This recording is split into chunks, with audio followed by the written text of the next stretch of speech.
Hello, my lovelies. This is Paisley Wild, and we are off adventuring into the spaces between. Because having just a fantastic Lammas Eve. Let's see. It is. We're just adventuring. That's all it is.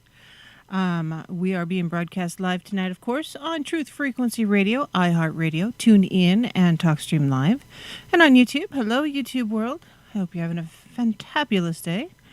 And no matter how you are listening, please make sure you stop in and say hi in one of the chat rooms, or you can always send me the email at wildepaisley@gmail.com.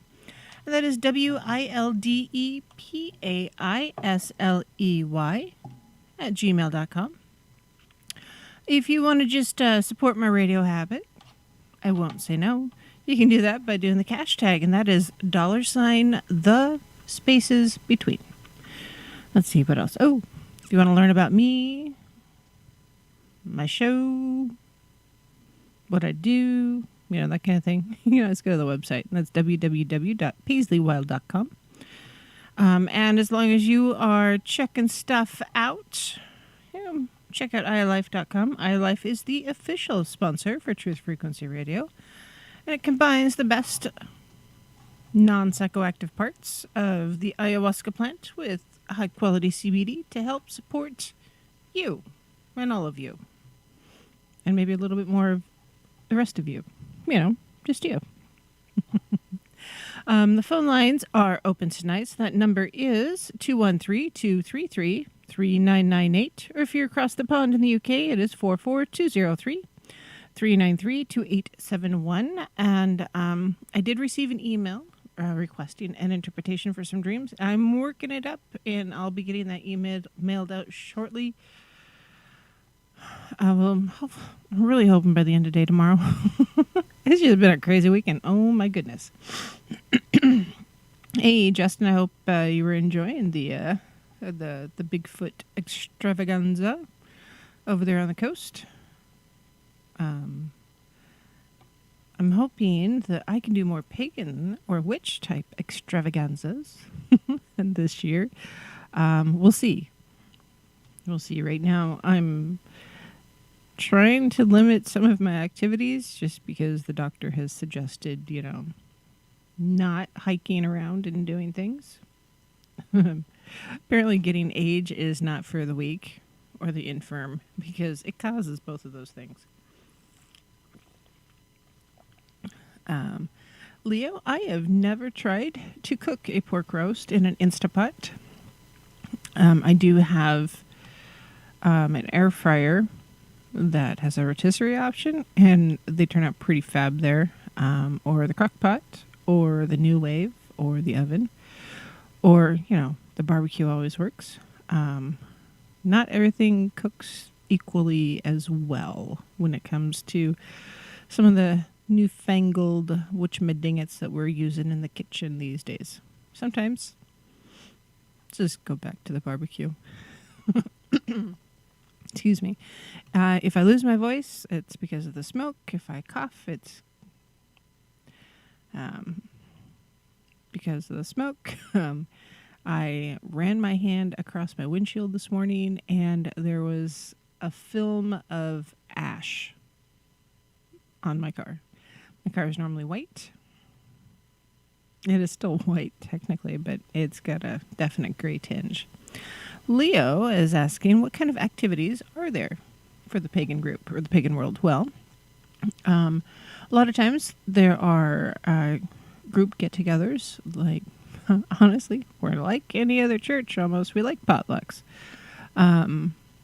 So regionally, we do have a couple of groups that get together throughout the month that they get together to talk about traditions and such, face-to-face as much as possible. Although in the last 2 years, Zoom has been making a big deal out making it easier to connect.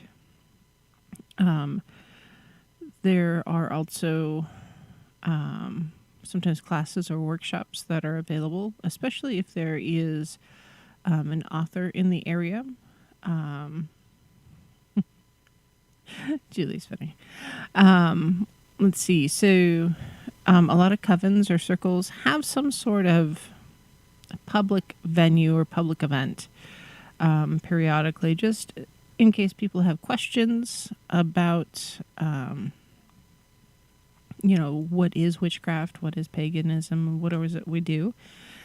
So with here in town, we do the Hectic Eclectics. You can find us on Facebook. There is a link on the website, by the way. And we get together once a month, roughly, for coffee or hanging out, or we've barbecued, we've had the potluck, we'll do a few things, and it's not based on any of the Sabbats or SBATs or anything like that. It's just a time to get out of the house and hang out with like-minded people and have a conversation. Because honestly, that's the part of fellowship I think a lot of us are missing out on, because it's really hard to walk up to someone and say, "Hey, are you a witch? We want to talk." And it's a consistent trend that I see online. Is like, I think, my new neighbor or coworker is a witch or a pagan, and I want to talk to them about things, but how do I approach them? Because it's a little awkward.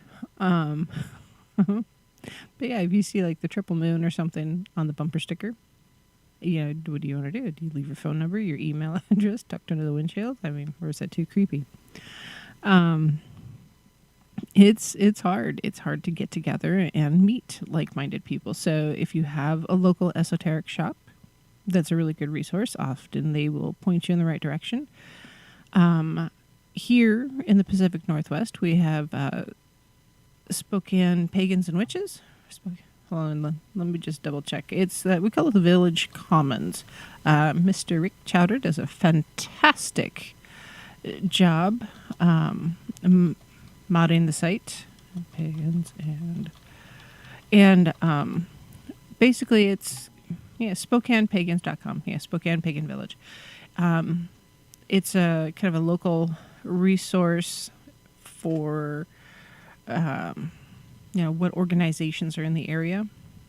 Even though, generally speaking, it's like, well, there's not too much up here, right? But no, we've got a Witches Sanctuary, Buffalo Trace Society, Cherokee Wolf Clan of the Pacific Northwest, Children of the Crossroads, East Washington and North Idaho Asatru and Heathen Group, Hazel Asa Ala, Hectic Eclectics, which is us, Metaphysical Research Society, Moonlight Gathering, Mountain Springs Community Pagan Group, Mystical Kids Adventure Club, so that's kind of like Girl Scouts or Boy Scouts, but for pagans. North Idaho's Spiritually Awakened Souls, Opus Aima Obscure Temple House, Pagan Events by Squirrely Productions. So Squirrely Productions is a group that does sponsor stuff, and they often do fun groups, big or public events. Often, not always. Let's see, there's also People of the Woods, Sparafateria, Spokane Ossetru and Norse Paganism, Spokane Magical Moot, Spokane Pagans with Disabilities and Disorders Support Group, Spokane Stitch and Witch, Spokane Wiccans, and Witch Club. So there are quite a few groups right here locally. Julia wants us to make stickers and put them all over town. I have a fun sticker idea. Not okay.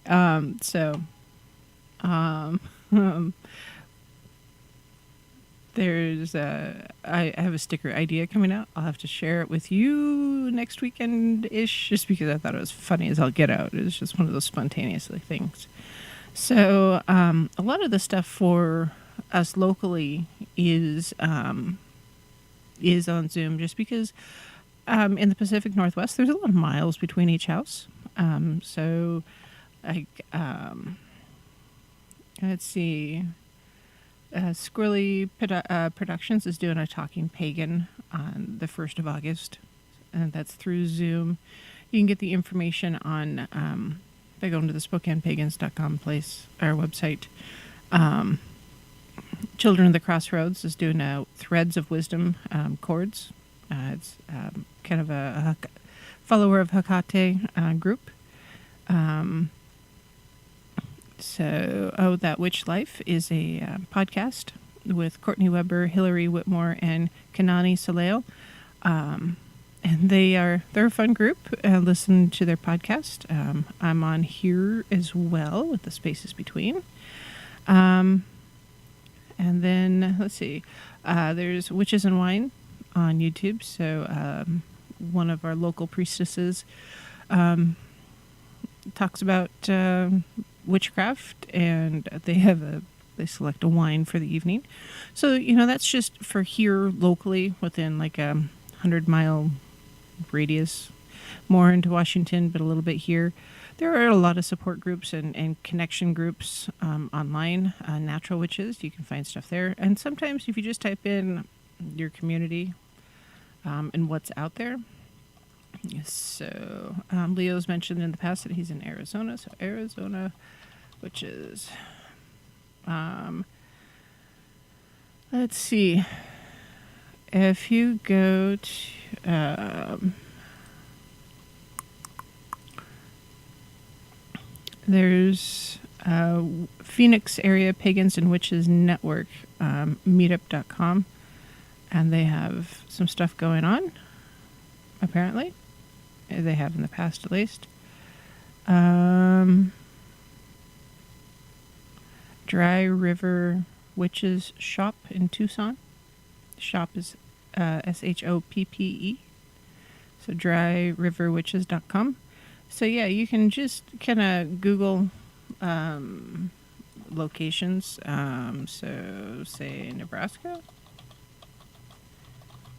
Nebraska Pagan. So Sanctuary of the Phoenix. Just a lot of it, you do have to do a little bit of research to find a website. So Sanctuary of the Phoenix, just out of curiosity, if I click on it, and the internet takes forever to get there.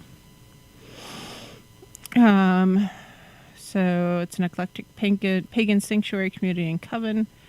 Current classes, articles, recipes, that kind of thing. So they did a Letha or summer solstice event. So yeah, ooh, lavender lemonade, num num num. So yeah, there are resources online. You just have to go looking for them. I don't know. Lavender lemonade might be good. Personally, I prefer, raspberry lemonade or strawberry lemonade.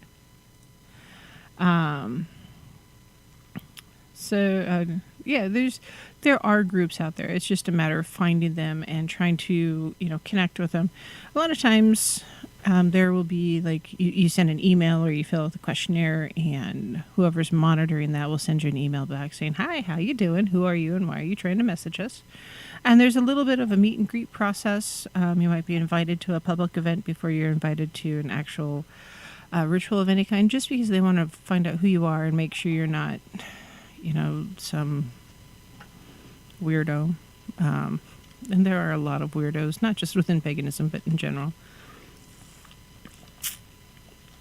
There is a very common misunderstanding that all witches are excessively sexually active.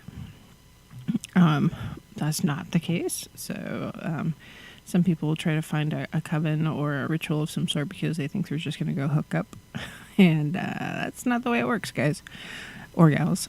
So, there's that meet and greet, trying to figure out, is this someone I want to spend time with and let them learn about my spirituality and my inner thoughts and stuff, or not. So yeah, take advantage of the interview process and get to know them. Hey, Wanda. So yeah, there's that. And yeah, don't be afraid to, meet people in public when it comes to, learning about pagan groups or witch groups in your region. Just because I'd rather have you be a little cautious and learn more about them before you commit. Just because there are people out there that are a little misguided and not quite understanding of the potential harm. The Craft comes to mind, the whole movie. So, began as an idea and it kind of spiraled out of control. Yeah, don't do that. So, Dry River Witches. Well, it's a region. There's well, it's Arizona. There's probably some dry riverbeds in that area, even during normal weather seasons. Let's see. Speaking of dry river, I know there's quite a few groups trying to put energy into watering the area, the West Coast in general, because it is a little dry. For those of you who follow YouTube at all, I did post a video of the front yard. We have watered off and on, but we're trying to be a little cautious with our watering right now because our pond that we normally draw water from for that kind of thing is about 3 feet lower than it should be. So we're really experiencing mid-September weather rather than, or I should say late August to mid-September weather rather than tomorrow's the 1st of July. So, but when it comes to weather, talk it over with a group and make sure you're doing the right thing because the weather is connected. So think of it this way. The Earth is in the middle of a beach ball that's fully inflated. And, whatever happens to the exterior or the interior of the beach ball is going to affect everything within it. So you add helium, you add hot air, you add cold air, you add water. It's going to affect everything. So just, our atmosphere is the same way. That's where our weather is. Everything is connected. So, you see the contrails and everything. It makes you wonder how much of our weather has been impacted by contrails or people messing around with the weather. Justin, because they were trying to fix something or trying to do something or just experimental, and instead of having a positive result, it's become a butterfly effect, and suddenly now we have hot temperatures. So just food for thought. If you want to do weather magic, I get it. Instead of wishing for rain, wish for normalized weather instead. Go back to the normal, if you will, weather pattern. Because if you, are putting the energy out there that you want, say, California to get, an inch of rain, what happens if it happens in 15 minutes? Well, 15 minutes of downpour in California like that, you have mudslides everywhere and it becomes a mess. So be careful what you wish for. You got the rain, but you didn't get it the way you wanted to. That's why you have to be really cognizant and aware of the way you word your rituals or your spell work or your intentions. What is it that you're trying to achieve? Sometimes being broader mind rather than specific is better, such as, can we return the weather patterns to something a little closer to normal before people start trying to mess it up? That would be better than wishing for buckets of rain. So yeah, be careful what you wish for. Excuse me. So tonight, I hope that answered your question about how to meet up or what groups are available. Actually, another group that you can do is the Renaissance fairs. There's often a pretty big pagan group associated with the Renaissance fairs. So, or the SCA, that's the Society for Creative Anachronisms. They're the ones that often dress up in period wear at the Renaissance fairs. So, yeah, it's a good time. It's fun. If you haven't been to a Renaissance fair, you should try it. Hopefully there's one coming soon to your neck of the woods. But, with the COVID, who knows what's going on. So, back to our regular programming. So tonight I wanted to talk about the duality of the elements. And I've mentioned this kind of in an overview in the past and gone into it a little bit. Justin, you're funny. And mentioned a few things just to kind of gloss over it a bit. So I got to think, there's the 5 primary elements when it comes to rituals and such. So why don't we talk about the duality of it? First off, like I do in most of my shows, I'd use a definition. So the definition of duality, this is the quality or condition of being dual. Sure, that doesn't really explain much, but the instance of opposition or contrast between two concepts or two aspects of something, a dualism, and that's according to Oxford Languages. Excuse me, and that's the one that I want to talk about because within each element there is a yin and a yang. There is a really positive or great benefit, or there is a really negative benefit, and between the two, you have to find that balance. Because for some things, you need a little bit of the darker side or the negative side, and for some things, you need the brighter or the more positive.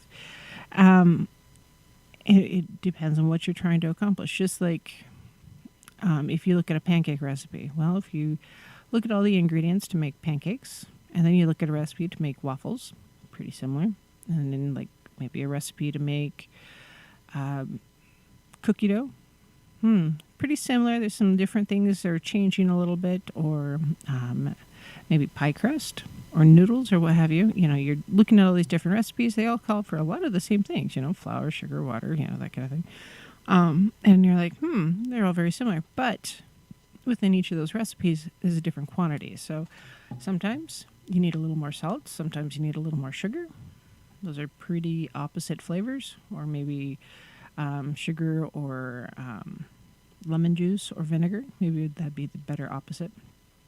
And the sweet versus sour. So it's just trying to figure out what it is. There are 5 pagan elements, or 5 elements associated with paganism and witchcraft. They're considered, I think, the hermetic pagan virtues. No, that's a book. Never mind. 5 basic elements. So there's earth, air, wind, fire, and spirit.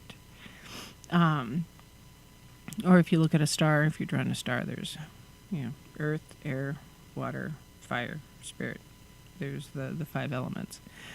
If you're doing the cardinal points instead of a star, north, south, east, west is earth, air, wind, fire, or earth, water, air, fire, or air or wind. And the center is spirit. So kind of depends on where you're at and what you're trying to do. And so with earth, we're just going to start there. Is generally considered the most stable of the elements. So think of it as a rock, if you will. You're standing on basalt or granite. You know it's firm. You feel pretty comfortable. You can touch it. You can feel it. You can smell it. You can taste it if you really want to lick the rock. That's up to you. But Earth is all around us, or under us, however you want to look at it. Used to be we lived in caves, or we used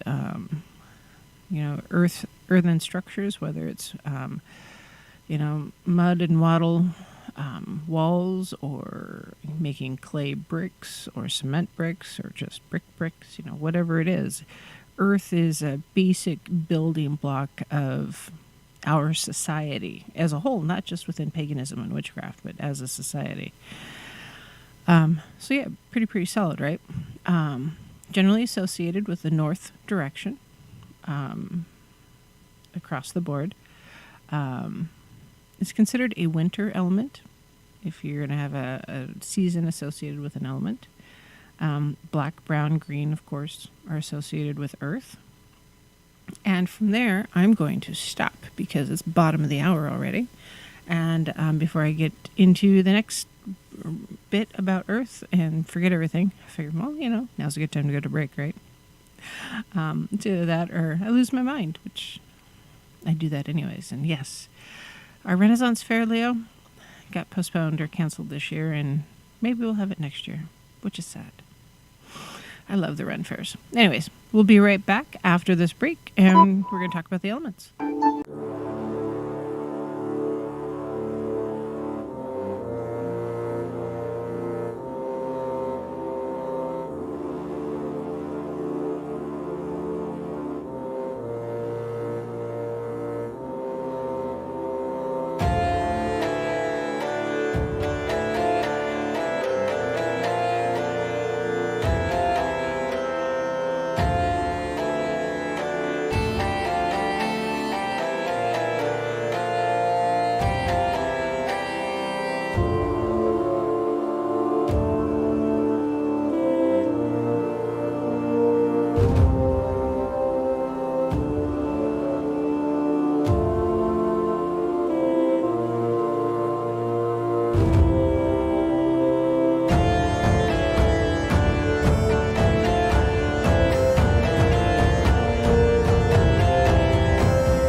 Hello, my lovelies. This is Paisley Wild, and we are off adventuring into the spaces between. Leo, is your Renaissance Fair February through April, like February, March, April, 3 months? If you do, that's not fair. We have 2.5 days, if we're lucky. Sometimes it's been 1. Sad. I want a long Renaissance Fair for a couple months. That'd be fantastic. That'd be fun, actually. I think it'd be great. Sign me up. I'll bring a tent. I'll make mead.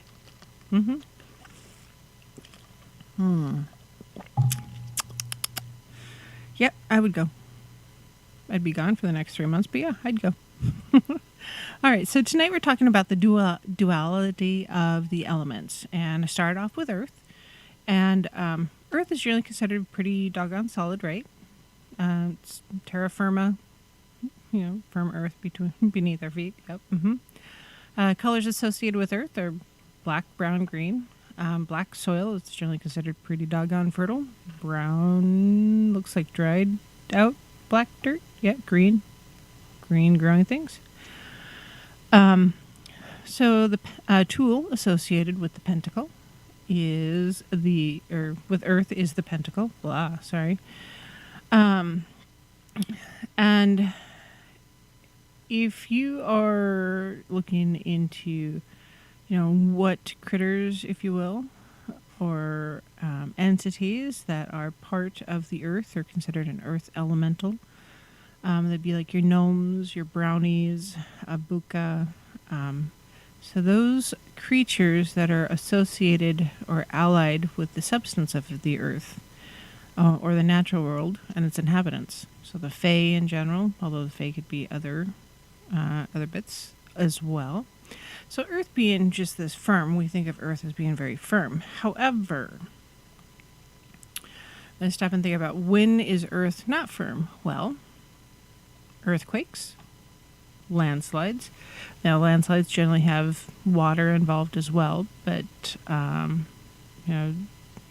rocks can break and fall and land in different places. Volcanoes. Are volcanoes earth energy or are they fire energy? Well, kind of both. And that's why there's a duality, of course. Oh, Leo, you're a bad influence. Okay, I will have to look at that. Oh, crazy people in mail. Can you imagine how heavy those mail shirts are with all the armor? Oof. And jousting. I love jousting. Okay, yep. We'll just minimize that tab. Otherwise, I will get nothing done. Just saying. So, Earth is generally considered just very, very stable. However, as our planet is moving, I did, Leo, I did. As our planet is moving and doing and growing and evolving, the different plates, the tectonic plates are rubbing up against each other, which is friction, of course. And if one subducts the other, then suddenly we've got mountain ranges. Where do you think the Cascades came from? That's kind of why there's so many volcanoes in that area, et cetera, et cetera. So,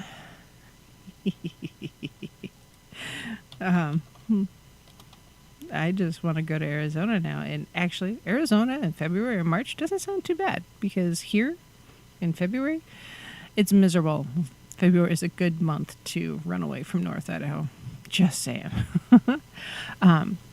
So Earth, Earth can be very, very cataclysmic in addition to being a solid structure. You want to build your house on firm ground, right? So like a rock. There's even some stuff in the Bible that talks about it. Or do you want to build your house on sand, for instance? I live in Sand Point area because, honestly, guys, it's made out of sand. My backyard has a lot of sand in it. If I were to get rid of the weeds that are popping up, I could have a beach volleyball court in the backyard. Seriously. It is sandy. It's not clay-based. It is sand. And so often it's very hard to build on sand. We have, a lot of structures in the region where they're trying to build, and often they have to go down through the sand enough to find bedrock to anchor pilings and such. Sand shifts. It's not very stable. It can be quite treacherous. And that's without even adding, water to it or anything like that. So, okay, Leo, that is perfect weather. It's perfect. Except for you guys have scorpions. Not as excited about those. Too many lakes. Just saying.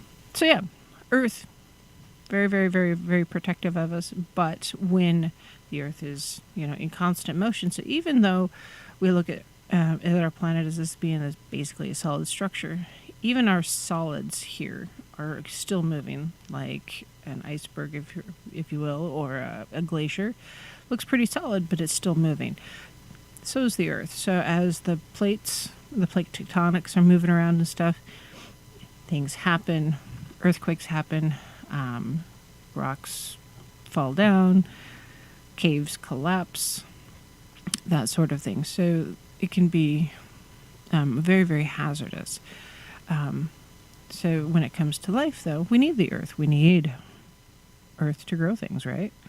Well, we also need other parts of Earth, like ash, for instance, from the volcanoes, mixed in with the topsoil. Makes really, really great areas for grapes and fruit trees. They need that element to grow. They need the energy and the minerals within the ash to help them grow and be productive. Chickens, honestly, they love to dust themselves in wood ash because it's good for mites. The destructive ash, if you will, the ash is a result of something being destroyed, so rocks being pulverized and blown out of a volcano helps introduce that element or those minerals back into the soil, so it enlivens the soil to help things grow. So that's the two sides of that, of the energy there, of the element of Earth. The one that's very supportive, very stable, very structural, and the one that is quite catastrophic when it fails. We've seen it happen. We've heard about it happening. I know, like here locally, there's a lot of construction, and I've seen it, not local as much, but I've heard about it regionally and around the world, where construction is happening and they don't use the right barriers to hold the sides of the ditch up, and people are down there working on pipes or cabling or foundations or whatever, and the sides collapse because it's not structurally sound to hold the weight of itself up, and so it collapses and people get hurt or die. I mean, that's the calamity side. It's the damaging side. But if that happens, then technically they're buried in the ground and they turn back into dirt, which is good for the, adding the nutrients back into the soil. And, it's this cycle. Earth is very, very cyclical. It's destroyed. It is. Very, very much that you can't just vanish it. Earth is always there. That element is always there. It might transform and look a little different, but it's always there. Next one on the list is air. So a breath of fresh air is really important. Not having it so much right now just because there's so much smoke in the air.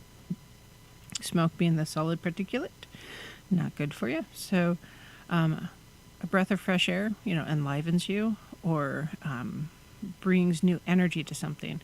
Knowledge, wisdom, insight, education. So air moves through our lives.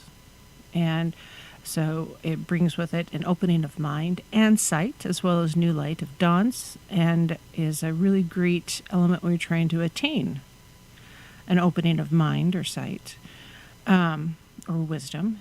And air is also considered the element of the scholar.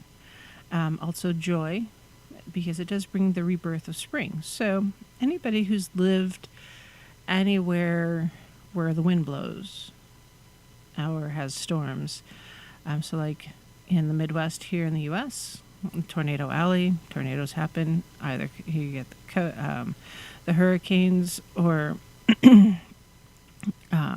tropical depressions, that kind of thing, or there's the dust storms and all that. So when the wind is picking up and moving around, it can be quite destructive. Just a straight wind will knock a tree over. Hurricanes, tornadoes being the swirly energy, really destructive because most structures cannot stand up to that kind of pressure, if you will.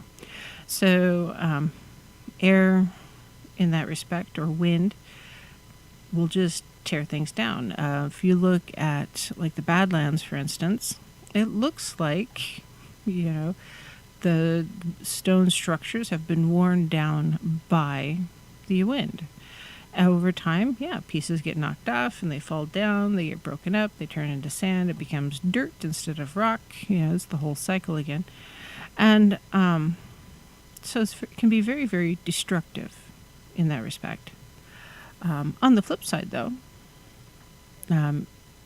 when the wind blows, the air moves, it can bring in rain, it can bring in clouds, or it can blow away clouds so the sun can shine. Also, on the wind, pollen can fly, not pollen so much as seeds. I know a lot of places have restrictions on different seeds that can be grown because they're considered invasive species, which is real. Sometimes it's really hard because mankind isn't the only ones that might be transporting seeds, but also wildlife, because a lot of the things that are considered detrimental to an area because they're considered, bad, they attach themselves to the fur of wildlife. Sometimes maybe birds have nested or had a nest with a particular seed in, and they fly away somewhere else, and that area becomes seeded then slowly over time. It's a progression. It's that cycle. So a seed is born from one location to the next, so that it takes root and grows in a different place. It's, again, cyclical. It brings new life, or it brings new air. Now, we need oxygen, right? So we inhale the oxygen, exhale the carbon dioxide. Plants desperately need the carbon dioxide to create oxygen. That's why so many places do have live plants around them. It helps increase the oxygen surplus within the area, in addition to the humidity levels and aesthetics and all that stuff. But, if it wasn't for air moving around, if there was no air movement, just me sitting here breathing, I would soon be in a pocket of carbon dioxide and I'd pass out and fall down, and then what? I would need a fan blowing to move the air around. But air can be very, very light in that respect because it is moving. But if you stop and think about it, there is a lot of pressure, though, when it comes to air. The atmospheric pressure changes with storms, high pressure, low pressure systems, that kind of a thing. So it is, again, cyclical. Air is generally associated with the direction of east and with dawn. So the reason for dawn is, the sun rises in the east, right? So it's very, very closely associated. Spring, because when the spring winds come, they're generally blowing away the snow or the cold weather, and they're bringing in the seasonal rains and the warmth. Colors associated are kind of spring-like, yellow and white. When it comes to magic, air is associated with knowledge or wisdom. What secrets does the wind tell you? What do you hear when someone speaks? Because when someone is speaking, they're physically moving air through their vocal cords and creating sound, right? And you're hearing the sound waves. Well, that's all traveling through air. Sound waves don't really travel in space, for instance, where it's a vacuum. It has to have something to move through. And I should have brought my inhaler down here. Whew. Goodness. So incense is generally a pretty good indicator of air because, nope, the incense burned out behind me. It shows the movement of air. Feathers are very symbolic of air as well because they're light as a feather, they float around.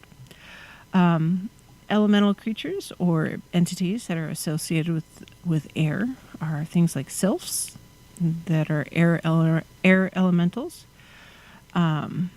They generally are in the higher or upper elevations or upper atmospheric areas, such as mountaintops. They ride air currents viewing humanity from afar. Fairies, or the winged fae, generally live a little closer to us, for instance. They can be capricious, but do tend to the forests and woodlands with great care. don't mock them, respect them, and you'll be fine. Just, yeah. Ugh. Yeah, I had the incense. So had a family thing today. Burn a little sage because, yeah, it's just easier to not carry that baggage around because it's not mine to carry. And sometimes you just need to be saged. Yeah. In the meantime, I'm also playing my selenite and my opal and my carnelian and my aragonite just because, you know what? Yeah. That would hurt if I dropped it. I have a necklace that started off very similar to a pyramid, but gravity happened and it broke. And so it's now a wire-wrapped stone. It looks like the symbol for the feminine. So it works just fine for me. But yeah, it was not a planned purchase. Not at all. So yeah, air can bring things to you like oxygen or moisture, seeds, or a message. But it can also destroy. Think of the hurricane, the gale force winds, and knock a boat over, if you will. Like here, Lake Ponderay is a really big lake, right? Generally, they used to do the submarine testing because the lower levels it mimics the ocean quite well, and in that same respect, though, mimicking the ocean, it gets a little windy, and the waves get big. 4 feet, 6 feet, 10 feet, depending on the wind. And it stirs up the sediment from the bottom and it stirs it all around, and which is cool because it mixes that, the sediment into the water, which can flow downstream and then be spread to other areas to fertilize because there's a lot of fish poo, for instance, or organic matter that's decomposing. But also, you stir things up. Some areas you don't really want the water stirred up because the sediment is toxic for one reason or another. Maybe it's got heavy metals or radioactive somethings. So the air can mess with both earth and water in that respect. Next on my list here is fire. So fire is the element of passion and heat. Sometimes these are the flames of love or lust, and other times they're the flames of anger and destruction. So fire can be quite harmful and destructive, and it can also be regenerative. So even after the greatest of forest fires, life does return, and it'll repopulate the land that was scorched. The fire is also quite comforting and protecting and drives away the darkness and gives us courage to face the dark nights. So yeah, fire destroys things, right? We've got wildfires around us and been following those. And in a way, fire is very, very, very, very destructive. However, it's burning away the dry wood that's perhaps infected with bugs, or fungus or other toxins that you don't necessarily want to have in your forest because it causes more death. So it clears that out. Some pine cones do not release their seeds until they've been heated to a certain temperature. Sometimes the undergrowth is so out of control that it's hard for bigger game to move through. And there's not much to eat. So if you're in an old growth forest, often you'll see all these trees, especially if it's maintained at all. Trees, they look beautiful and everything, but from, say 10 feet up all the way down, there's very few branches, or if there are branches, they're dead. And when you look at the ground, there's not a lot going on. It's pretty bare. Pine trees, for instance, pine trees tend to suck up a lot of the nutrients out of the soil, and then that goes to the tree. So the dirt around a pine tree is generally not very healthy. It's low in nutrients, and as a result, those nutrients are being lost. So if that tree burns, then those nutrients are returned to the soil, so new growth can happen. Yes. With that, for instance, here with some of the fires that we're having, after they go out in next spring or next year, there'll be a lot of morel mushrooms. So if you're into morels, they often show up where fires have been. There's another thing. Sometimes those plant life that you don't want often is destroyed in the cause of a fire. Or if you've not noticed this in the past, like here in the mountains, we have big trees, often underbrush that's hard to get through and such. And a lot of the deer, the elk, they're browsers. They like to browse on the tips and the ends of the twigs, but at a certain point, it becomes impassable. It's hard for the wildlife to get through. So when the fire goes through, it burns all that back, and it starts that cycle of growth over. So the new plants come in and are higher in nutritional value for the wildlife that's eating them. And often it creates, pastures or areas where the bigger creatures like moose or elk to eat without having to be down in the farm grounds, because we don't really want them in the fields.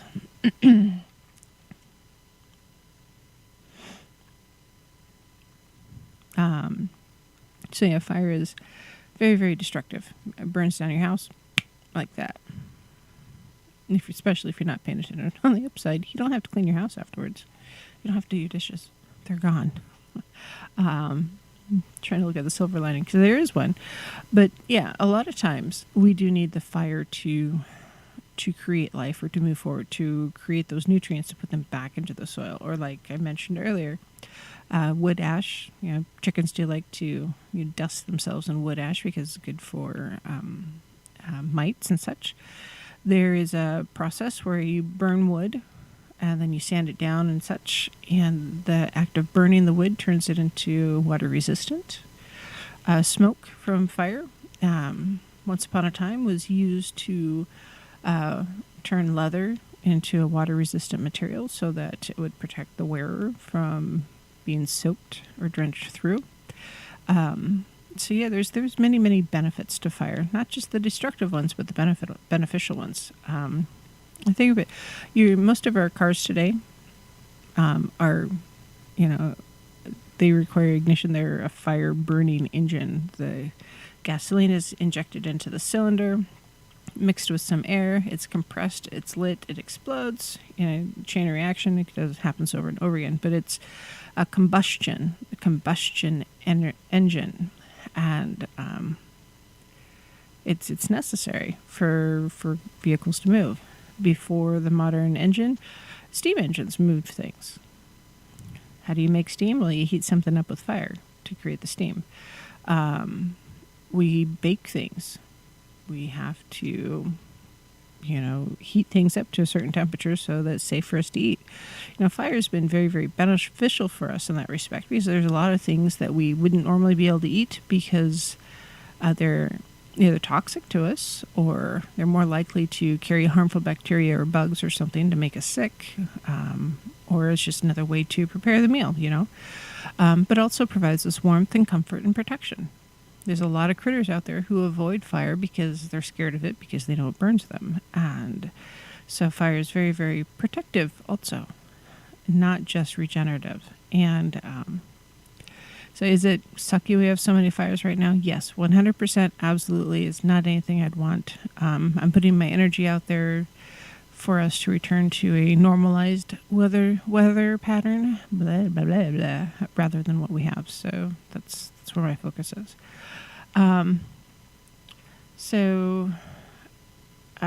Fire is generally associated with the south, or midday. Think of like here, with all this hot temperature, midday it's hot, like fire. And I'm going to stop right there because we're about to go to the break, top of the hour. When we come back, we'll do some singing bowl.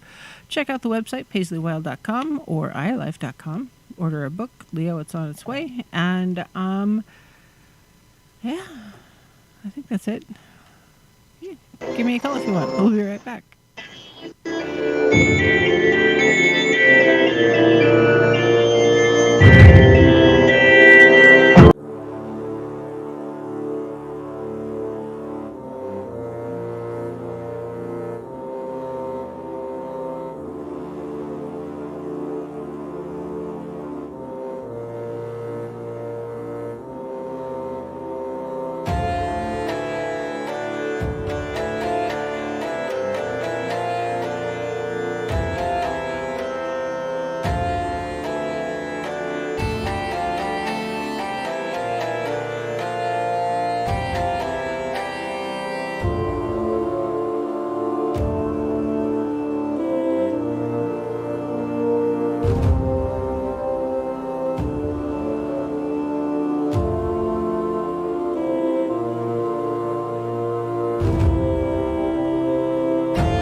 Hello, my lovelies. This is Paisley Wild, and we're off adventuring into the spaces between. What does Leo say?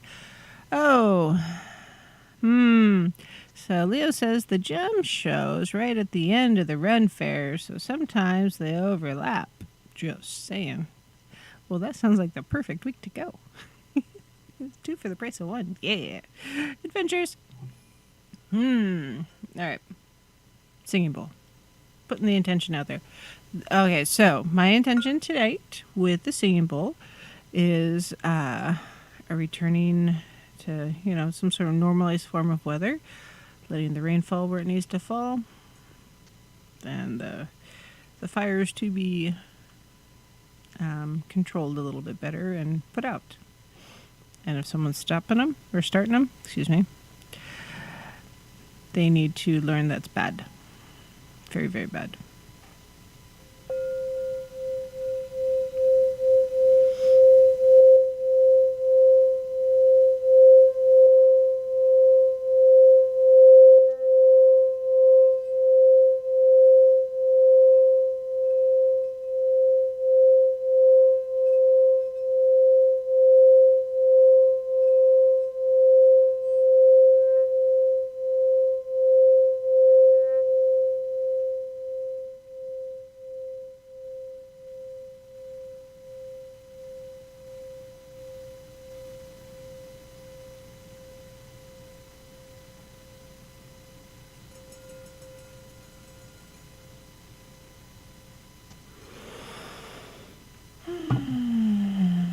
Shallow cleansing breath.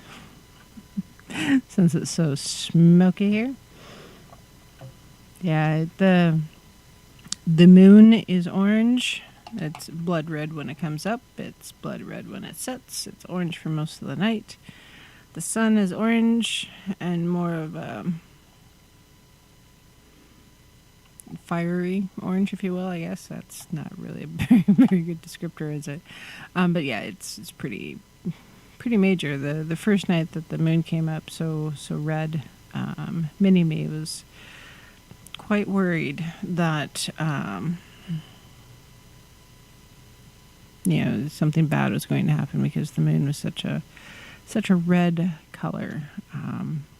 Trying to convince her that it's just because of the smoke in the air. That the bad was kind of already happening. Yeah, that was interesting. So, yeah, just, thoughts and prayers and hopes go out to the folks working the fires and the crews flying the planes and helicopters and such. They've got big brass ones. I've seen some videos from the people have posted of different equipment trying to pick up water. Because, we've got this big lake, right? It's full of water. Let's have a lot of ponds. For being a mountain area, I think we're right about 2,300 feet above sea level right now, where I'm at. And, of course, the ski resort is a fair bit more. But we have a lot of alpine lakes up here. And watched an interesting video. The people taking the video were on the road, and off to one side was a pond that was big enough that a helicopter could dip into it to get water for a fire. And because of the height of the grass and everything and the length of rope on the bucket or cable, the helicopter was almost setting down inside of the entirety of the pond to fill up the bucket before it lifted off. And it was just one of the more fascinating videos I've gotten to watch. They are fantastic pilots. That's just, they are totally 100% aware of where they're at and what they might bump into if they're not paying attention. It's pretty cool. All right, so looks like end of January, first part of February for the gem show. I may have to go to Arizona and catch the first part of the Renaissance Festival down there. I can do that. Honestly, February is how far away now? 6 months. Although I gotta tell you, I have had a hard time remembering that, again, tomorrow's the 1st of August, not the 1st of September. It's been a weird summer. So, we're talking about the elements and the duality. Fire is where we're at. Fire can be very, very destructive because it does destroy, but also we need fire. We need fire to warm ourselves, to create things. I need fire for barbecue. Hello. The season generally associated with fire is summer. Thank you, Leo. I will put it on my calendar also. Colors associated with fire are, of course, I mean, this one's kind of obvious, is red, orange, and gold. Magic associated with fire are strength, passion or love, anger, regeneration, and protection. All things that I've been talking about with fire and how it is, helps regenerate or help protect. Fire is very, I should say, passion or love can be very, very fiery. In that relationship, that the fans, the flames of love, if you will, or the flames of passion. It's a big deal. We use fire to create alloys when we melt different metals together to create something new. I mean, it's gotta have it, right? I have a BPA-free water bottle here made out of plastic. How do you think you get plastic? Well, you heat something up to melt it. Same with pretty much every component on my table here. Fire was used in some way, shape, or form to help create it, including the wood that the desk is made out of, because it often goes through a kiln to dry the wood, so it can be used. And and fire is also very cleansing. Leo's right. It can be very, very cleansing. That's why partly farmers used to burn grass, for instance, at the end of the season. They'd burn their fields because they're trying to cleanse the fields from the old growth, so there's plenty of room for the new growth. At the same time, they're adding some nutrients back to the soil. They don't do that so much anymore because people are all worried about all that smoke out in the environment, which I get. Excuse me. Speaking of oxygen, blah. So the entities associated with the element of fire, dragons, that's an easy one. Jinn, or spirits of fire also. And then the entity most closely associated is the salamander. Now, I've been around salamanders. I've seen salamanders. I wouldn't have associated fire with the salamander, so it makes me wonder what the alchemists are thinking originally, but sure. So the salamander is it considered the amphibian of fire, or a lizard, if you will. So the salamander of fire is a creature born of fire and generally live in arid deserts, volcanoes, or lava lakes.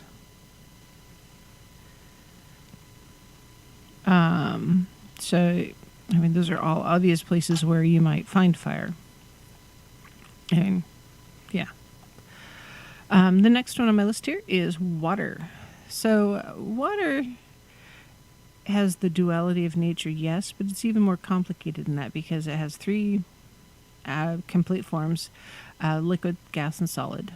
And generally speaking, when water is in its liquid form, it doesn't have a form. So its nature of water is that it will always take the shape of the container that it's in. So it's considered the most adaptable and responsive of the elements. So water is all about emotions and the emotional aspects of life and magic. It's very closely associated with the moon, dreams, and psychic abilities, and often used as a tool of divination. So air is associated with academic knowledge. Water is associated with occult wisdom. So, we talk about how the moon affects the water on the earth, the tides and everything. Well, it does the same thing with the peoples. We're made out of mostly water, so yeah, it affects our emotions. They ebb and they flow. Some days we're in a good mood, some days we're in a bad mood. It ebbs and it flows. So water Well, here I am sucking down a lot of water because I need water. We are made of water. Water is an essential thing. In order for plant life to grow, it has to have water. In order for us to survive, we need water. Water is very, very integral to life on this planet. That being said, water can be very, very destructive. If you've ever seen the arroyos or the rivers or canyons during a flash flood, you can see the strength of the water, or water coming through a dam or coming off of a waterfall. I mean, the strength and the power of water is insane. Here, living in the Sandpoint area, the Monarch Mountains were carved by the glaciers, but the lake bed itself was created from water going from the Missoula Lake when an ice dam broke and flushing through this whole area. And it's called, what is this trench? I can't remember the word now. Hold on, I'll tell you. Boop, boop, boop, boop, boop. And that's not the map I wanted. It's Purcell Trench is where we're at here. And so the Purcell Trench basically means that this is where the water came through to, and there was a lake here. The house is built on a bench overlooking the river. So at one point, this wasn't a bench. This was the side. Things have changed over the years, and that happens. Water, it's the lifeblood. We have to have water to function. But water can flush things away and wash them downstream. But in that process, they're taking nutrients from one part of the world and moving them downstream to the next. Yeah, Grand Canyon, yes, that was carved by water. Water is, the lifeblood of the planet, but also very, very destructive. During storms or like hurricanes and whatnot, you can see the damage to the ocean edges or ocean sides, basically, where the water or the waves push up against the earth or the beaches and just totally destroy things. And exactly, Justin, 17 or 18,000 years ago, in the geological time frame, that's a second. So water is generally associated with the direction of west, or the sunset. Sun sets in the west. And with the autumn season, so we're moving towards snowfall, if you will. Here in the Pacific Northwest, we get a lot of October rain generally. And so, absolutely water is part of our fall. It just makes sense. Magic associated with water is wisdom, dreams, emotions, relationships, and psychic developments. If you're dreaming about water, for instance, often there's some sort of relationship change that you're going through, or maybe an emotional change or transition that you're dealing with, or some sort of development, psychic development. Colors associated with water are blue, silver, and turquoise. Again, those are pretty self-explanatory. The tool associated with water is the chalice. Well, the chalice is holding the water, a cup of water. So the entities, sorry, my brain's trying to go to sleep. The entities associated with water are mermaids, obviously, naiads, the oceanids. There are all types of undines. So the water elementals grace the waterways and oceans with their presence. They protect the waters in which they reside. So, there's a lot of people out there that say mermaids couldn't possibly exist. Well, for the most part, the only parts of the ocean that are really used are the shipping lanes. There's a lot of square miles out there where people just don't go in the ocean because it's out in the middle of nowhere. And if it's out in the middle of nowhere, where are they going to go? It's kind of like the wilds of Siberia. If there's nobody there, how can we really say what is or is not living there or existing?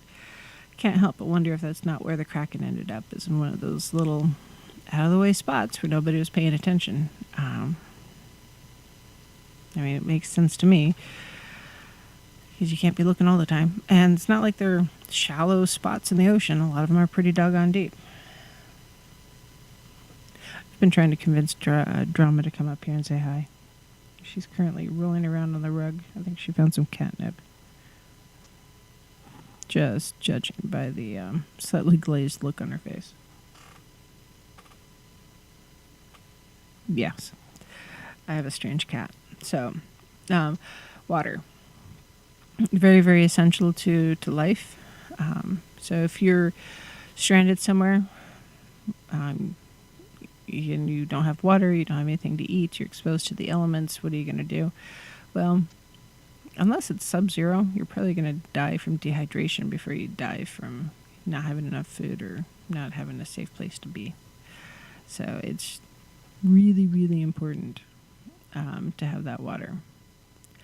Now, the fifth element is the spirit, also known as the ether or akasha. So we hear about the Akashic records. Basically, that's our spirit records. So Akashic records are a compendium, if you will, of all universal events, thoughts, words, emotions, or intent to have ever occurred in the past, present, or future in terms of all entities and life forms, not just the humans. So it's the collective unconsciousness, if you will. I've been calling it that for a number of years. Akashic records have only been in my brain space for a couple of years, just because, it's a fancy word. It wasn't in my vocabulary. That's all. So the fifth element, or spirit, is created when the elements of earth, air, fire, and water all exist in perfect harmony. It resides in all of it, central to our being and the spark from which we take life, but is also the spark of the divine which we carry within ourselves. When all things are in balance, the Akashic forces are within our reach. So, to break this down, the positivity with spirit here is, it's that spark of life, if you will. The spirit. It is the part of us that goes from one life to the next. It's where we have the records of our existence and our decisions and the things we do, etc. Then generally people are like, oh, well, how has that got a dual nature? Because generally people are like, ooh, it's life. It's a positive thing, right? Well, on the flip side, some entities are very, very destructive. Think about anybody that has a small anger issue. That anger is written into their spirit, at least in this incarnation. And ask yourself, is that anger a positive force in their life, or is it a negative force in their life? What about the people around them? And so when our spirit is damaged for whatever reason in this lifetime, it makes it really hard to connect with the people around us, our friends, our family, our loved ones, our coworkers, even ourselves sometimes. And it makes it really hard for us to understand the lessons that we might have been trying to learn in this incarnation. So we have to be in a pretty decent spot spiritually in order to grow. That's why in the past I've talked about, the benefits of going to therapy, which I think are huge, or the benefits of shadow work, which again are huge. Doing them both at the same time, very huge. Good thing to do. And if your spirit is not whole for whatever reason, maybe you've had trauma in your past, or something has happened, PTSD, that kind of thing, or maybe growing up the expectations weren't quite what they should have been, or there's abuse of some sort, and your spirit is damaged, in this lifetime, it gives us the opportunity to learn from that and to grow. Maybe it wasn't the primary lesson that we were trying to learn with this particular lifetime, but it's the one that happened because of opportunity. And understanding those life lessons, that's a pretty big deal, and it's something we can absolutely do. Now, the more frustrating thing is that sometimes those things that happen to us that we feel that we need to work through for the betterment of ourselves, and true, it'll better us, but the people around us are being influenced by the things we're doing. That's the bigger impact. So it's not always all about me. Sometimes it's about the people around me. Also, when it comes to spirit. For those who are empaths, often it's because you have a different type of spirit, if you will, and allows you to connect in a different way to the spirits of those around you. Or maybe it's spirits of the inanimate if you're trying to get an empathic reading off of a book or a letter opener or something. And so that spirit is entrenched in our very being. It's our software. It's our backup system. It's our operating system. And I think often this is the part of us that we don't spend as much time on because it's unseen. It's untangible. So we make sure we've got the elements there. We've got, earth and air and fire and water. And it's like, yeah, the spirit will come along. Are you sure? Because if you haven't prepared yourself correctly, the spirit won't show up. Or your spirit won't be truly into whatever it is you're trying to accomplish, especially if it's a ritual or a ceremony where you're supposed to be helping and contributing and your heart's not in it. Well, that means your spirit isn't in it either. And sometimes in order for a ritual or something to be as successful as it needs to be, your spirit has to be fully committed. So spirit can be very negative. It can be very damaging. Leo says, I think I'm an empath with PTSD, so much fun. Yes, it's an adventure. I'm sorry, hon. That's not an easy one. So the direction associated with spirit is actually no direction because it's generally at the center of the pentagram. I remember a pentacle is just a thing with a pentagram drawn upon it because of the protective type sigil. So yeah, it's placed at the center point of the pentagram. There is no time associated with spirit because it is, again, here's another duality. It is all time, every single moment, all the time, every day, every night, all the time. But it is also, at the same time, it's not time. There is no time. You are in suspended animation. It is a pause. So spirit could be either. Magic generally associated with spirit would be psychic development, protection, divinity, and higher self. The more in tune you are with your spiritual self, from your conscious self and your spiritual self, the easier it is to meditate, to focus your energy correctly, to protect yourself if you're in an empathic situation, or maybe someone who's kind of like a psychic vampire, or just your in-laws, however you want to look at it. That's necessary. The elemental entities associated with spirit are, well, generally there isn't a single official elemental being associated with spiritual messengers. Would be maybe the angels, I suppose. But if you take out the Christian part of the word angels, it's angelos, which just means messenger. So angels are the messengers of divine forces carrying knowledges and messages between the divine and mankind. So it's not just, a Christian entity. Angels are often associated with many different traditions because they show up. Now, Mini-Me tends to call them fairies because they have wings. So it's interesting how you might interpret that for your own particular path or tradition. So it's kind of up to you. And yet Leo says, I have to figure out how to put up shields, not walls. Yes, there's a huge difference. Shields are permeable and allow things like love and anger through them. But walls They isolate you. So, anyways, bottom of the hour, we're off to our last break for the night, and when we come back, I don't know, what are we going to talk about next? So we'll see you in a few.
Isis, Astarte, Diana, Hecate, Demeter, Kali, Inanna. Isis, Astarte, Diana, Hecate, Demeter, Kali, Inanna. Isis, Astarte, Diana, Hecate, Demeter, Kali, Inanna. Hello, my lovelies. This is Paisley Wild, and we are off adventuring into the spaces between. Trying to do the thing and think at the same time. Oh, did I do that? Yes, yes, yes. No, I don't want that. Do you ever do something and you're like, why is this not working?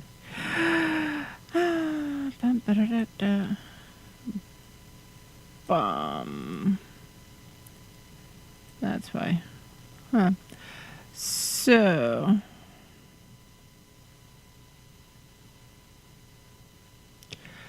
um, so real quick, Leo says, how to balance the elements in our lives. Well, often our health will tell us, what do we need? What do you crave? It's kind of like when you wake up in the morning, you're like, oh, man, I just need some water. Well, if you crave water, it's because you need water. Sometimes, do you crave chocolate? Maybe you need magnesium. I have to pay attention to that myself, actually. So, listen to your intuition. You will tell yourself what you need in your daily life. I often, not always for the show, because by the time I get to the Leo, no, I can't do both. I cannot walk, talk, and chew bubble gum at the same time. Nope, not my strong suit. So, yeah, if you need chocolate, magnesium. So your intuition, yourself, your inner self, your subconscious will tell you what you need.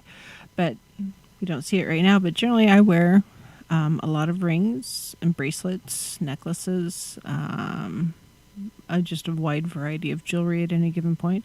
And I generally follow my intuition. It's like, okay, this is what I need. Now, there is a few bags of rocks that I will pick from if I feel like, maybe I need to carry the big selenite stick with me today.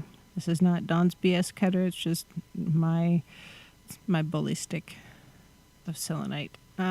Which Mini-Me, she's like, what's that for? Why did you use this the other day? And because I did some energy work on someone. So I held it up I just held it up so it was horizontal to the floor. And it's about yay long, 6-8 inches, whatever. Fits comfortably in the fist. About as big around as a roll of nickels. I don't know. And I'm a girl, remember? I can't measure size by looking at it. Anyway, so I held it up. I was like, all right, well, hold your hand out on one end. What do you feel? And she's like, wow, that's really, really cold. And why is it so cold? And then I had her hold her hand on the other end. And she's like, wow, why is that so hot? That's so weird. And she's rubbing her hands together. She was just totally blown away. It's like, well, that's energy, the energy of the stone. And I was helping this person with, some energetic healing and letting that energy, flow through them, or flow through her. And so she was really surprised that, selenite wand had a little bit of energy to it. And, I totally forgot where I was going with that. But yeah, sometimes I just have the urge to carry the rocks. I've got a pyrite here, I've got quartz, the aragonite, the petrified wood, the itty bitty crystal ball with the big one on the backside. I've got, the opal. I've got a few things, hanging on. Just sometimes I just need that touchstone. So sometimes just follow your intuition. What is it you need? And if you're not sure, meditate. That's part of the reason why we meditate and we journal things. If you're feeling a little flighty or stressed out, and you don't know what's going to happen for the day, well, put something in your pocket that's going to help you ground a bit. Salt is good, tourmaline, that kind of thing. Need a little bit extra protection? Tourmaline and selenite and quartz.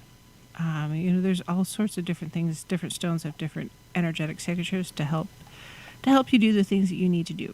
So, Justin says, Jackie and I got into a deep conversation about Abrahamic faith with Dawn earlier at the festival, and now we're recovering the same conversation and needs to be discussed.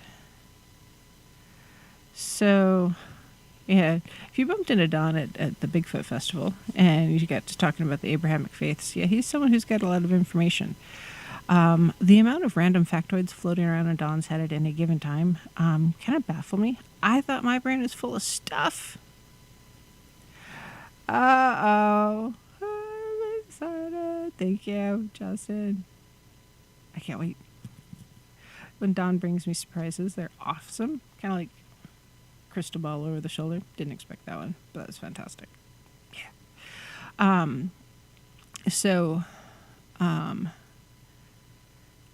yeah, the Abrahamic traditions, and maybe next week and we can talk about that a little bit more, and the impact on contemporary paganism and witchcraft. Come here.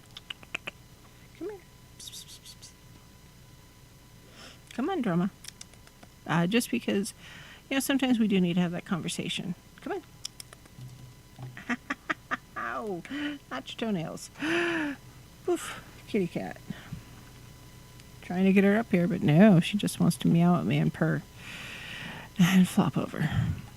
So, real quick, we have about 15 minutes. I was scrolling through the headlines, and this is contemporary for this week. It was on the 28th, actually. So the UN Council adopted a very historic resolution condemning harmful practices related to accusations of witchcraft and ritual attacks. So, here in the U.S., being a pagan or a witch is pretty acceptable. There are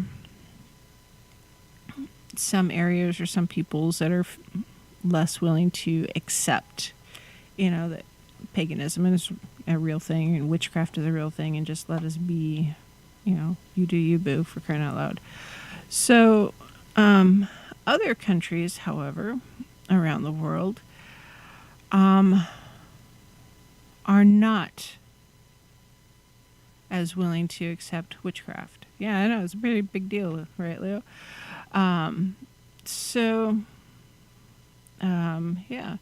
The Human Rights Council of the UN adopted the Charter for the Elimination of Harmful Practices Related to Accusations of Witchcraft and Ritual Attacks. So, it was a draft resolution sponsored by Cameroon on behalf of the states members of the United Nations that are members of the group of African states. So, in quite a few other nations, if you are accused of witchcraft, it's often justification for extraordinary violence, often against women, not always, but often, and especially older women who represent the crone or in the crone aspect of their life.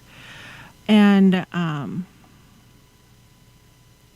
so the UN Department of Economic and Social Affairs have noted that witchcraft accusations are used to justify extreme violence against older women who are reported in 41 African and Asian countries, including Burkina Faso, Cameroon, India, Kenya, Malawi, Nepal, Tanzania, etc.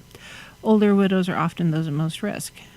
So this is actually a common theme when it comes to those being accused of witchcraft. Is older widows often have property or inheritances, or they have something that another member of society wants. Often it's very material or financial. And so this report noted that older women are at a particular risk due to widespread discriminatory attitudes and practices. So it was a World Elder Abuse Awareness Day at the same time. So, they want to enforce stronger laws and strategies to address all aspects of the under-acknowledged social, public health, and human rights issue of those of, damage or hostility towards those with witchcraft accusations. So, let's see. Conferences that organized by UN experts on witchcraft and human rights were held on the issue of witchcraft assaults in 2017 and 2019. And this conference focused attention on many attacks and murders perpetrated with witchcraft as a motivation, and have noted, this is a quote, "In numerous countries around the world, witchcraft-related beliefs and practices have resulted in serious violations of human rights, including beatings, banishments, cutting of body parts, and amputation of limbs, torture, and murder. Women, children, the elderly, and persons with disability, particularly those with albinism, they're albinos, are particularly vulnerable. Despite the seriousness of these human rights abuses, there's often no robust state-led response. Often judicial systems do not act to prevent, investigate, or prosecute human rights abuses linked to the beliefs in witchcraft. This institutional failure perpetuates impunity. So basically, it's an excuse to demonize, vilify, ostracize those who are different, or those who are also often considered drains on society. The widows, often, especially the older widows, they're very, very dependent upon their spouse or their partner to provide for them financially. Women or children, those with disabilities, they're not as accepted, if you will.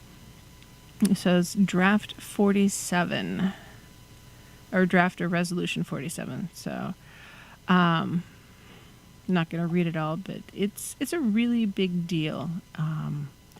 Because, unfortunately, there is still a lot of abuse and threats towards modern day witches. Now, there's not as much, being dunked in water or, burning at the stake, that kind of thing. There's abuse, there's intimidation, there's property damage, threats of murder, that kind of thing are very, very common. And often there's very little investigation into those accusations. Let's see, The Independent, which is a UK publication, has an article from February of 2020 talking about how a shop owner has a witch store in Gloucester. People have gone into the store and threatened to burn it down. They've been egged. Her car's been keyed, that kind of thing. Sometimes the people, Christians, that are out proselytizing will stand right outside the door and hand out little leaflets saying, "Oh, hey, repent."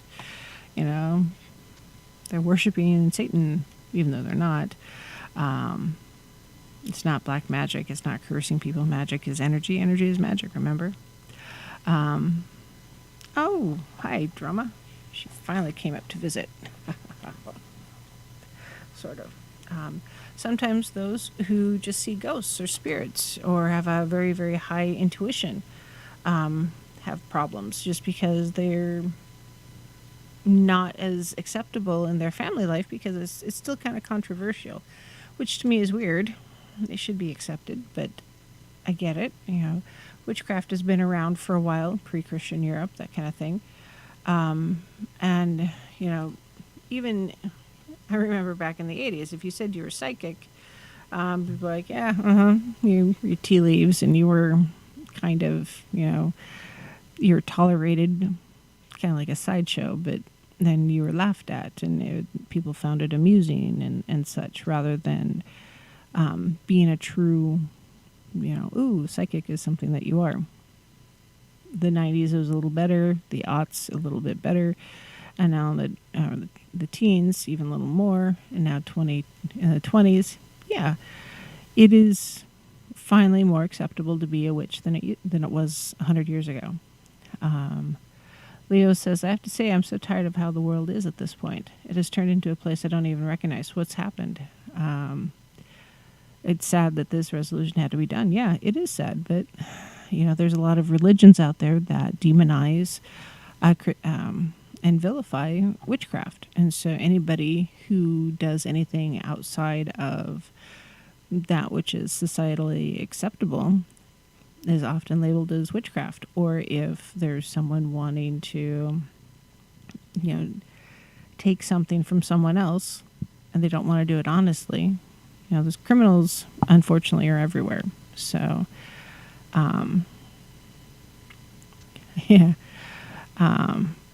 those freedoms that folks like Leo or Lucky that they all fought for, it's frustrating that so many of them are not as tangible as they should be. We should be able to, practice whatever we want to practice.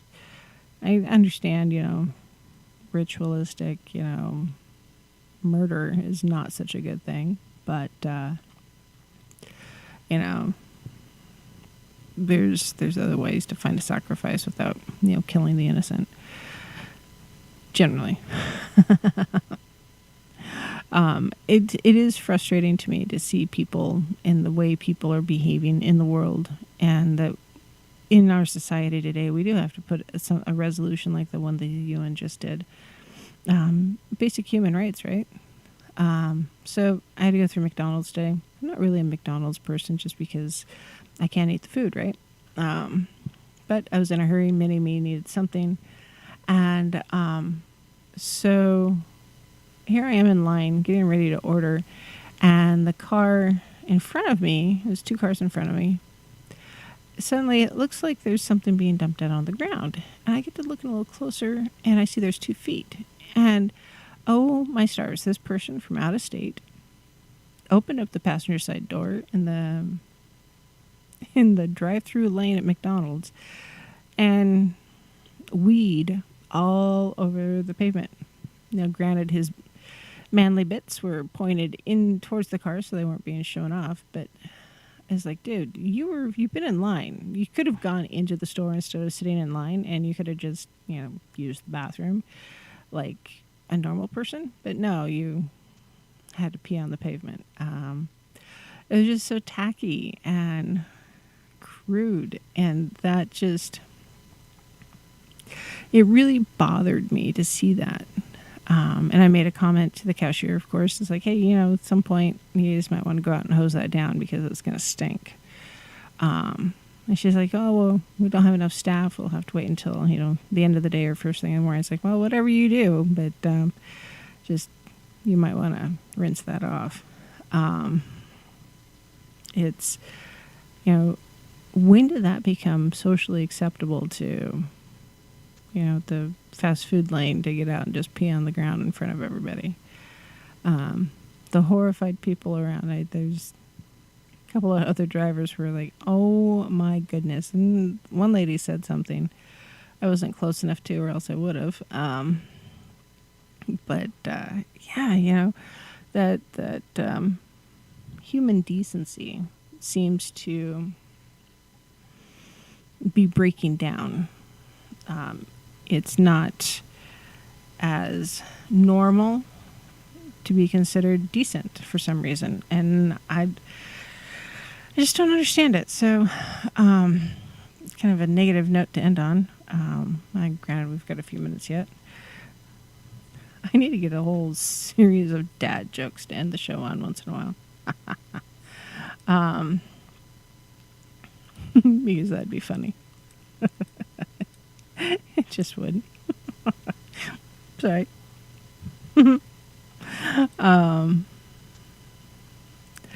Yeah, it's interesting world that we live in right now. I just don't get it. And, those are the same people that, ostracize me. Oh, you're a witch. You believe in Satan. It's like, dude, you pulled your willy out in public and peed on the pavement in front of like 3 cars. Who's the weirdo? Put the willy away. So it's, just perspective, I guess. So yeah, I think it's great that the UN has formally adopted this. Hopefully it's a movement to maybe reduce some of the infringement of freedom of religion for those who are, overseas or in different countries. No, Leo, you didn't. I did. Because I'm talking about the guy pulling his pecker out in the drive-through line. I mean, we don't need to see Peter. Wee Willie Winky needs to be put away. And then, as I got a little closer, I was like, not sure if your wardrobe choices were right either. It's, yeah. I don't get it. I just don't get it. So I don't have to, I guess. Watermelon is awesome. I have watermelon in the fridge. So I'm just trying to see if there's anything else. Nope. We're not going to read that one because that's going to drive me insane. So, yeah, modern day witches are still dealing with some of that ostracism, unfortunately. So, as we move forward, as we learn more about ourselves, as society learns more about who we are and what we really mean, I mean, we're not worshiping Satan, we're not practicing black magic. Most of us, our idea of magic is making the perfect cake. And that's okay. Some people dabble, and or it's mindfulness rather than magic, and it's okay. And we need to, I think, as I'm being judgy about the guy pulling out Willie in the McDonald's drive-thru, we need to be less judgmental of those around us. My biggest beef is, if he had to go that bad, why didn't he go inside and use the bathroom? That's just, to me, it was pure laziness. Maybe there's a health issue I'm not aware of. That could be. I'm judging him through my own lens. But I'm walking with a cane these days because I really had to, I have to reevaluate some health issues, trying to decide what I'm going to do next. Until then, or entertaining my physical therapist. But, it's just laziness. And don't be lazy about life. Maybe that's a really good message, I think. Don't be lazy about life. Don't coast through it. Don't settle for mediocrity. Be the best you can be. I'm walking with a cane these days. That doesn't mean that I'm always going to walk with a cane. It doesn't mean that I'm crippled. Okay, it kind of means I'm crippled. There's a lot of pain there, but it means I probably won't run in an Ironman anytime in the near future. But honestly, before I started walking with a cane, I wouldn't have run an Ironman anyways because it's not in my dreams. So, don't settle for mediocrity. And if you don't know what it means to be successful in your life, if that's what you're trying to do or trying to accomplish is to be successful, maybe it's time to stop and ponder, what does success mean to you? Because it means a little bit something different to everybody. Maybe it means you have a car paid off. Leo's funny. Was that the Army or the Army Reserves?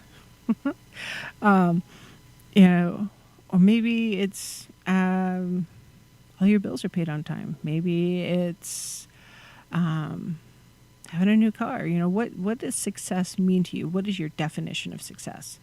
And once you understand what your true definition of success is, it'll make the rest of everything easier to accomplish.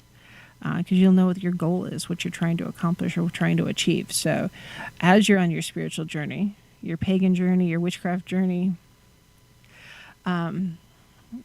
you're trying to figure out which path you're on or who you are spiritually, don't settle for mediocrity. Ask the questions, do the research, do the work, figure out who you want to be, and then work towards that.